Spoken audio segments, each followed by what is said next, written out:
I tried something new a couple of weeks ago, 2 weeks ago now, and I liked it so much I'm going to do it again. We had bought like a big picnic shoulder bone-in ham, rolled it in salt, and let it sit in the fridge for a few hours, and then baked it.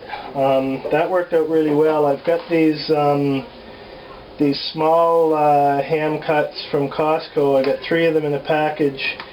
Together they're about 2.6 kilos. I've had them in the freezer for longer than I'd like to admit, and I'm going to use those to do the same thing. These have got no bone in them, and I'm also going to see if I can use my meat slicer to make basically my own cold cuts out of them. Should turn out pretty well. Basically it's amazingly simple. You put your meat in a bowl.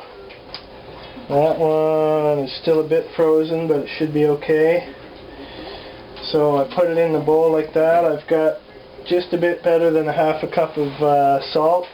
I'm using pickling salt, coarse salt, and basically you just salt it. And you want to just kind of roll it around in the salt to get it all the surface covered with salt, and then you throw it in the fridge I had it in for about 4.5 hours, which was a little bit too long, probably a little bit saltier than most people would like. So basically you just put it in for a shorter period of time. I'm going to try 2 to 3 hours this time to see how it goes. So just roll it around. I need a place to sit one of these when I roll the other 2. Put it back in the container. There, just roll it around in there. Get them good and coat it with the salt. And the ends, roll it around. Just basically what will stick to it. And the 3rd one,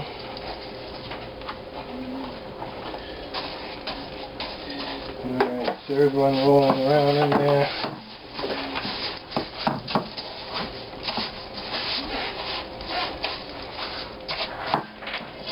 And I'm going to take that extra salt out before I put them in there. Now at the moment I don't have room in my fridge for this. So what I did was I froze a big container of water for a few days, and I put it in a camping cooler, and I'm just going to set this bowl into the camping cooler for a few hours with the ice, and that should be perfectly fine. That's where I had them thawing, actually, was in the same cooler. So we take the rest of the salt and just kind of mat it on the top there. And that's basically all there is to it. When the time is up, we'll just take those and rinse all the salt off. All of that salt is not going to go into the ham, not even close. And basically the time you leave it will determine how much salt gets soaked into the ham. So I'll see you again in a couple of hours. We'll have a look at what those look like, and then we'll decide how we're going to cook them. Right, so there's the cooler that I was talking about. And there's our pork, and underneath it is one of those Rubbermaid brand containers that's about, I don't know, 4 liters or something. I filled it with water and froze it for several days. It takes several days to freeze solid. So this is what we're after. We're just going to take that out of there and put it back over here. So it's been in there. I made it go for 3 hours actually, and should be plenty sufficient. Now one thing you're going to see in a moment here that you can't see right now is there's a great deal of liquid that's come out of there. The salt draws it out. I'm going to retrieve that liquid. Actually, yes I will, without the salt that's there. So hold on, let's just see what we got here. See how much is there. Now if I don't disturb that salt in the bottom, I should get a liquid that's not really a whole lot saltier than the meat is right now. You can see all that salt that's staying there. We'll just test that. But anyway, what I'm most interested in, I'm setting that aside because you never waste drippings. I don't know yet if that's going to be too salty or not. I'll give it a quick boil in the microwave to sterilize it. And then I'm just going to taste it and see. I'll know how salty it is and whether or not I can use it. It's only about a half a cup. But still, it's a half a cup of flavor. So don't throw it away unless you absolutely have to. So we're going to take these over. I'm not going to show it. The sink's in a bit of a state right now. But I'm just going to rinse those off, rinse the bowl out, cold water all the way. You can see there's a whole bunch of salt still on those. I told you it wasn't going to draw in like all that salt or any tremendous amount of salt or whatever. So you can see all three of them are quite salty, and there's quite a bit of salt on the bottom of that bowl. So I'm going to go do that, be back in a few minutes.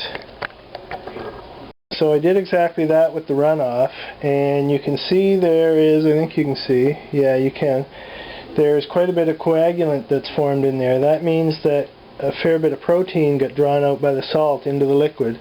That's all that means. I can still use that. I'm going to give it a test for saltiness. That's fairly salty.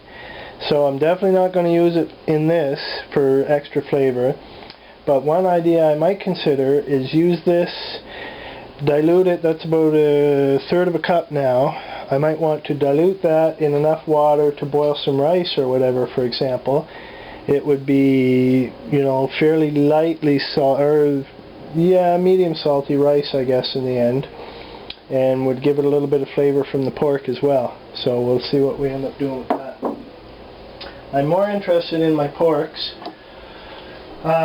Next decision, how big of a pot. I've got a 3 liter and a 5 liter. I know the most, right up there are my pots hanging.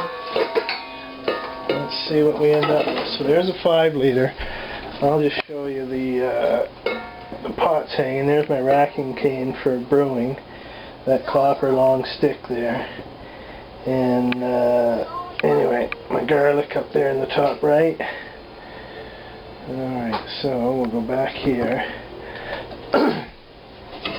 Just a Paderno, back when they used to be made in PEI. We're just going to put those in a trio, classic trio formation like that. And I got some potatoes here. I just bought them at the market, so I'm just winging it here. And I fill up all the spaces at very least with potatoes. So I get the right size ones. I got the smallest ones that I had in my bunch there. I'll put a bigger one in the middle. So I'm just kind of stuffing the potatoes in there. I need more than that though, so I'll chuck in a couple in the middle here. 3 in the middle, maybe in a trio formation. That'll give me 6 potatoes, which should be good. So there's what I'm doing. And I've got some other veggies from my CSA. I've got some fresh beets. I've never put a beets in a pot roast like that before, but I'm going to wash some of those off and shove them in there. I got some fresh local carrots from the market, some small ones, what you would call baby carrots, but not the machined baby carrots that you buy with the rounded ends, you know, that are put into the mini lathe. That's how those are made. Anyway, so I'll put in some carrots. I might wash some beet greens, and I've never eaten beet greens before. This will be a first for me, but I've been reading about it. They're quite edible, versatile, much like a chard or whatever, so I might put some of those on there, and we'll see what we come up with, and I'll show you what it looks like.